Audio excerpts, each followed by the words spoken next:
General মুনিরের সাম্প্রতিক প্রতিক্রিয়াকে বিশ্লেষকরা কেবলই একটি রাজনৈতিক কৌশল হিসেবে বিবেচনা করছেন না। তাদের মতে জেনারেল আসিম মুনিরের সরব হওয়ার নেপথ্যে আরও কিছু কারণ রয়েছে। বিশ্লেষকদের মতে তিনি ভারত বিরোধী মানসিকতার কর্মকর্তা এবং ভারতের ব্যাপারে তিনি কট্টর মনোভাব পোষণ করেন। সেনাপ্রধান হওয়ার আগে জেনারেল মুনির পাকিস্তানের দুটো সামরিক গোয়েন্দা সংস্থার প্রধান হিসেবেও দায়িত্ব পালন করেছেন। জেনারেল মুনির 1986 সালে অফিসার্স ট্রেনিং স্কুল মাঙ্গালা থেকে প্রশিক্ষণ সম্পন্ন করে 23তম ব্যাটালিয়ন ফ্রন্টিয়ার ফোর্স রেজিমেন্টে কমিশন লাভ করেন। তার সামরিক ক্যারিয়ারে তিনি বিভিন্ন গুরুত্বপূর্ণ পদে দায়িত্ব পালন করেছেন।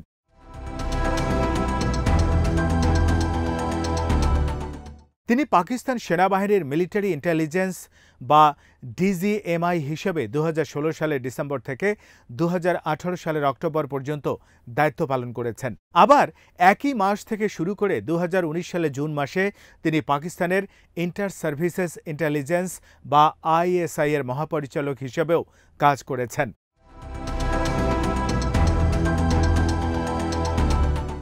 আসিম মুনির পাকিস্তান সেনাবাহিনীর ইতিহাসে প্রথম ব্যক্তি যিনি ডিজিএমআই ও ডিজিআইএসআই উভয় পদে দায়িত্ব পালন করেছেন এবং পরবর্তীতে সেনাপ্রধান হিসেবে নিযুক্ত হয়েছেন। এরপর তিনি গুজরানওয়ালার কোর কমান্ডার হিসেবে 2019 সালের জুন মাস থেকে 2021 সালের অক্টোবর অবধি দায়িত্ব পালন করেন। আর 2022 সালের নভেম্বর মাস পর্যন্ত তিনি কোয়ার্টার মাস্টার জেনারেল হিসেবে ভূমিকা পালন করেন।